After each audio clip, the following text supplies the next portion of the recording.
এই জাদুবিদ্যা সত্য। এবং এখনকার অনেক ভণ্ড যে কবিরাজগুলো বের হয়েছে, এরা জিনকে তাবে করে নিয়ে এই জিনদের মধ্য দিয়ে মানুষের মধ্যে জাদু ছড়িয়ে দিয়েছে, এবং এর ফলশ্রুতিতে বহু পরিবার ধ্বংস হয়ে যাচ্ছে। এই জাদুবিদ্যা সত্য। আরও একটা জিনিস সত্য, নবী সাল্লাল্লাহু আলাইহি ওয়াসাল্লাম বলেছেন ইন্না আইনাল হক, চোখের নজর সত্য। নবী করিম সাল্লাল্লাহু আলাইহি ওয়াসাল্লাম বলেছেন চোখের বদনজর সত্য। এই যে আমরা বলি ফেসবুকে এত বেশি ছবি দিয়েন না ভাই, ছবি তুলেন না, ছবি তুলেন না, বারবার যে বলি নিষেধ করি, কারণ কি জানেন? একটাই কারণ, বিকজ চোখ লাগাটা সত্য। মানুষের চোখ লাগে, এই কথা শুনলে অনেক মজুমদাররা হাসবে না? কথা বুঝতে পারেন নাই? কিন্তু এটা সত্য, কারণ নবী করিম সাল্লাল্লাহু আলাইহি ওয়াসাল্লাম যা বলেছেন সাদাকাল্লাহু ওয়া সাদাকা রাসূলুহুল কারীম, নবী যা বলেছেন, আল্লাহ যা বলেছেন চিরায়ত সত্য, এর বাইরে কোনো সত্য আছে? আচ্ছা দেখেন, আমি বললাম যে জাদুবিদ্যা সত্য। এই জাদুবিদ্যার চর্চা মানুষ করে, এখনও করে, এবং এই জাদু দিয়ে মানুষের ক্ষতি করার জন্য জিনের প্রয়োজন হয়, দুষ্ট জিন। এই জিনগুলোকে মানুষ তাবে করে মানুষের ক্ষতি করার চেষ্টা করে। দেখবেন এখন গ্রামে গঞ্জে শহরে সব জায়গায় ছড়িয়ে পড়েছে না? দেখবেন, খুব সতর্ক থাকবেন। আমি পরে সলিউশন বলছি আপনাদেরকে। আরেকটা বলেছি, নবী সাল্লাল্লাহু আলাইহি ওয়াসাল্লাম বলেছেন চোখের বদনজর এমন সত্য যে একটা উটকে এই রান্নার ডেকচির মধ্যে ঢুকাই ফেলতে পারে। আর একটা উট খুব সুন্দর ভালো, আপনি দেখছেন মাশাআল্লাহ বলেন নাই, নজর লেগেছে, উটটা মারা গেছে দেন, তারপর তাকে জবাই করে খেয়ে ফেলতে হয়েছে। একজন সাহাবী গোসল করছিলেন, গোসল, এটা হাদিস সহিহ, এই যে আলেম ওলামা যারা আছেন তারা জানেন যে এই হাদিস সহিহ। একজন সাহাবী গোসল করছেন, তার গায়ের চামড়াটা খুব সুন্দর ছিল, একদম স্কিনটা অনেক সুন্দর থাকে না এমন কিছু মানুষ? আচ্ছা, এখন আরেকজন সাহাবী এই গোসল দেখছেন দূর থেকে, দেখে বলছেন যে কি চমৎকার তার শরীরের রংটা, যেন কুমারী নারীর মতো, অনেকটা এমন একটা কথা তিনি বলেছিলেন। সাথে সাথে এই সাহাবী অজ্ঞান হয়ে পড়ে গেছে। কোন সাহাবী? যিনি গোসল করছিলেন। এখন এটার আপনি কোনো ব্যাখ্যা দিতে পারবেন না তো, এখানে কোনো সায়েন্স দিয়ে বা মেডিকেল সায়েন্স দিয়ে আপনি কোনো ব্যাখ্যা করতে পারবেন না। একটা ব্যাখ্যা দিতে পারেন, কিন্তু কেন সেটা হলো সেটা আপনি অ্যান্সার খুঁজে পাবেন না। তো নবী সাল্লাল্লাহু আলাইহি ওয়াসাল্লামের কাছে নিয়ে যাওয়া হলো তাকে। তিনি বললেন যে এই ব্যক্তির ব্যাপারে কি কেউ ভালো মন্দ কিছু বলেছিল? তখন একজন সাহাবী বললেন হ্যাঁ, অমুকে বলেছে এর স্কিনটা অনেক সুন্দর, তো ওকে ডেকে নিয়ে আসুন। ওকে ডেকে আনা হলো। ডেকে আনার পর নবীজি তাকে অনেক শাসালেন, তোমরা তোমাদের ভাইদেরকে কি মেরে ফেলতে চাও?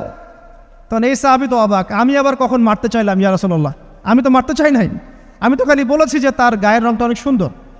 তখন তিনি বললেন কেন তুমি সুবহানাল্লাহ বললে না, কেন তুমি মাশাআল্লাহ বললে না? যখন মাশাআল্লাহ বলবেন, সুবহানাল্লাহ বলবেন, নজরটা লাগবে না।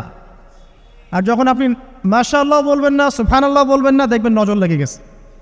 আপনি বিশ্বাস করেন ব্যবসা খুব ভালো চলছে, মানুষ বলল যে বাহ তোর তো ব্যবসা হেভি, লালে লাল শাহজালাল, ঠিক আছে, দেখবেন আপনার কেনা বেচা বন্ধ হয়ে গেছে। এরকম হবে, আমার কথাটা বিশ্বাস করেন। এটা কিন্তু সায়েন্স প্রমাণ করতে পারবেন না, আল্লাহ এবং তার রাসূল বলেছেন, তার উপরে কোনো সত্য নেই। আছে সূরা কাহফ 29 নম্বর আয়াত পড়ে দেখেন, আল্লাহ পাক বলছেন ওয়াকুলিল হাক্কু মির রাব্বিকুম, সত্য সেটাই যা তোমার রবের পক্ষ থেকে আসে। ফামান শাআ ফালইউমিন, যার ইচ্ছা হয় বিশ্বাস করুক, ওয়ামান শাআ ফালইয়াকফুর, যার ইচ্ছা হয় সে অস্বীকার করুক। এই কারণে আমরা বলি ফেসবুকে এত বেশি ছবি দেওয়া, এই আই ওয়াশ করা, এই যে শোডাউন করা, হ্যাঁ ইসলামের কিছু কাজ করলেন একদম মানুষকে না দেখাইতে পারলে ঘুম হচ্ছে না, এগুলো বন্ধ করেন, এগুলো বন্ধ করে দেন আল্লাহর ওয়াস্তে। অফলাইনে কাজ করেন, নিজেকে গোপন করার চেষ্টা করেন। যত বেশি মানুষের কাছে নিজেকে এক্সপোজ করবেন, কাজের বরকত কমে যাবে, কাজের বরকত কমে যাবে, চোখ লাগবে, নজর লাগবে। এবং চোখ লাগা বদ নজরে বহু আলেম আস্তে আস্তে মাঠ থেকে মাইনাস হয়ে গেছে না? যায় নাই? এখন কি আলেমদের সংখ্যা বেশি না কম? যত দিন যাবে আলেমের সংখ্যা আরও কমে যাবে। নবীজি বলেছেন আলেমদের সংখ্যা কমতে থাকবে, মানুষ জাহেলদেরকে আলেম বানিয়ে নেবে। তো প্রিয় ভাইরা, জাদুবিদ্যা সত্য, চোখের বদনজর সত্য, রাতের এই অনিষ্টগুলো সত্য, রাতের বেলা অনেক ক্ষতি আছে। এই জন্য নবীজি বলছেন বাচ্চাদেরকে বাইরে বের করো না, এবং তোমরাও রাত যখন গভীর হবে তখন এদিক ওদিক ঘোরাফেরা করো না। দেখবেন রাত যত গভীর হয় আমাদের শহরগুলো তত জীবিত হয়, তাই না? তাই না? রাত যত গভীর হচ্ছে শহর তত জীবিত হয়। চায়ের দোকানে আড্ডা বেশি, ওই সিনেমা দেখছে, টিভি দেখছে, ক্যারাম খেলছে, লুডো খেলছে, ঘুম নাই। ঘুম কখন? ফজরের আগে আগে। ফজরের নামাজ কিন্তু নাই, ফজরের ঠিক আগে আগে, আবার ওই যে জোহরের নামাজের সঙ্গে উঠতেছে।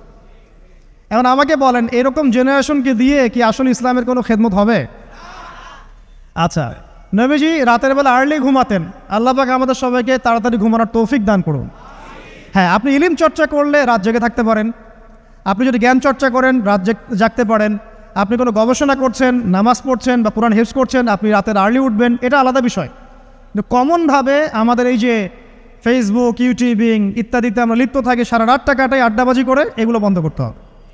এগুলো বন্ধ না করলে ফিজিক্যালি আমরা মানে সুস্বাস্থ্যের অধিকারী হতে পারবো না, সারা দিনটা আমাদের একটা কি বলবো অলসতার ভাবে যাবে এবং দিনের বেলা কাজগুলো ব্যাহত হবে। এতে করে আমাদের উম্মার এই পুরো বড় যে তরুণ প্রজন্ম আছে এদেরকে আপনি সম্পদে পরিণত করতে পারবেন না। তাই এই সিস্টেমটা চেঞ্জ করা দরকার। নবীজি রাতের বেলা এই সূরা বাকারার শেষে 3টা আয়াত তেলাওয়াত করতেন, আমরা করবো ইনশাআল্লাহ। ইনশাআল্লাহ। আরেকটা আমল বলে দেই, নবী করিম সাল্লাল্লাহু আলাইহি ওয়াসাল্লাম রাতের বেলা সূরা মুলক তেলাওয়াত করতেন। কোন সূরা এটা? কোন সূরা? তাবারাকাল্লাযী বিয়াদিহিল মুলক। কয়টা আয়াত আছে?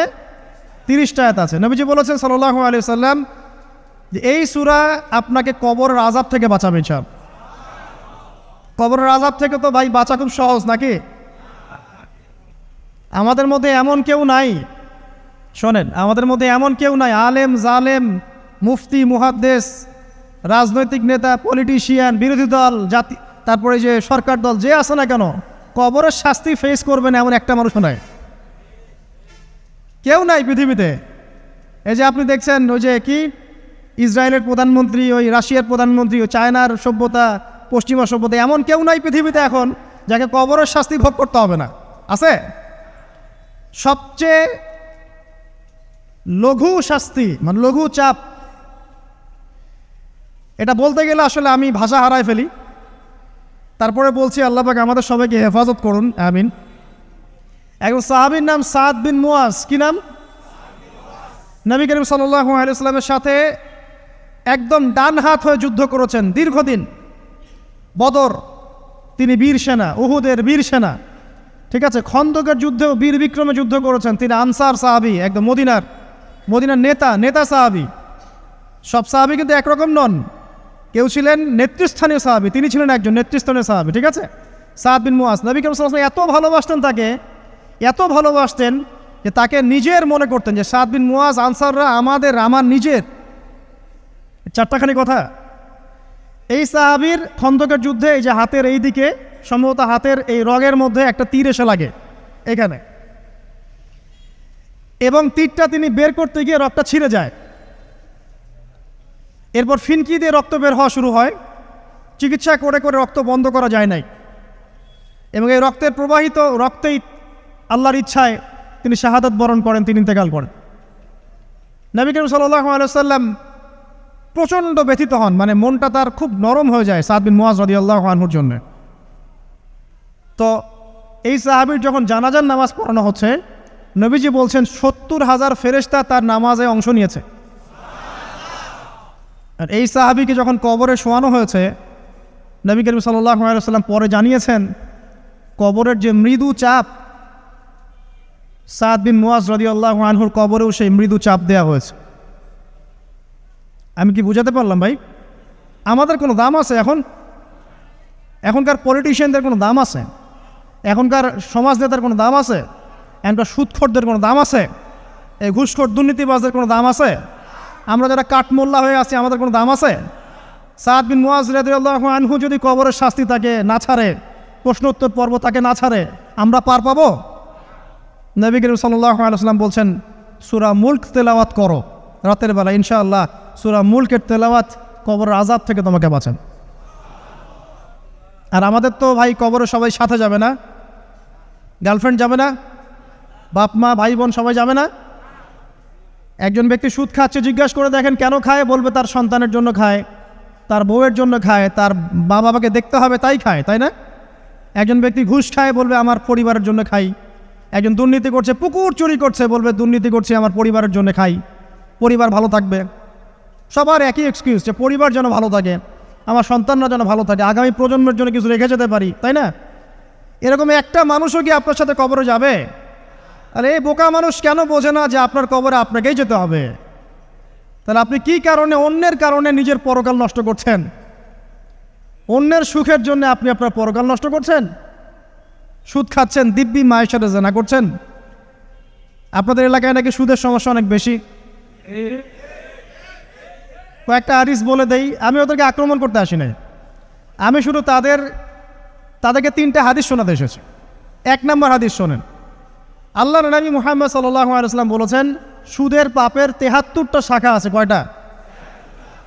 কোনো হাদিসে 70টাও আছে, কোনো হাদিসে 73টা আছে। বলছেন যে সবচেয়ে নিচের শাখাটা হচ্ছে, সুদের পাপের সবচেয়ে নিচের শাখা হচ্ছে যে যেন কোনো ব্যক্তি তার মাকে রেপ করলো, তার মাকে ধর্ষণ করলো। 1 দিরহাম যে ব্যক্তি সুদ খায়, সহিহ বুখারীতে আরেকটা হাদিস এসেছে, সে যেন 36টা মেয়েকে ধর্ষণ করল। আর আমি একটা কথা বানায় বলছি না, যদি বিশ্বাস না হয় কওমি মাদ্রাসা আছে, আলেম ওলামা আছে, গিয়ে বুখারী খুলতে বলেন, পড়তে বলেন, খালি একবার পড়তে বলেন, দেখেন যদি না থাকে তাহলে আমাকে এর সাথে থাপ্পড় দিয়ে যায়। যদি না থাকে হাদিস এটা, তাহলে আমার গালে একটা থাপ্পড় দিয়ে যায়। আর যদি থাকে তাহলে আল্লাহর রাস্তায় সুদ খাওয়া ছেড়ে দেন। কোনটা করবেন? চ্যালেঞ্জ করবেন? নবীজি বলেছেন, 1টা দিরহাম যে ব্যক্তি সুদ খায়, দিরহাম মানে কি? রৌপ্য মুদ্রা। এটা এখন দেখতে পারবেন না, জাদুঘরে আছে।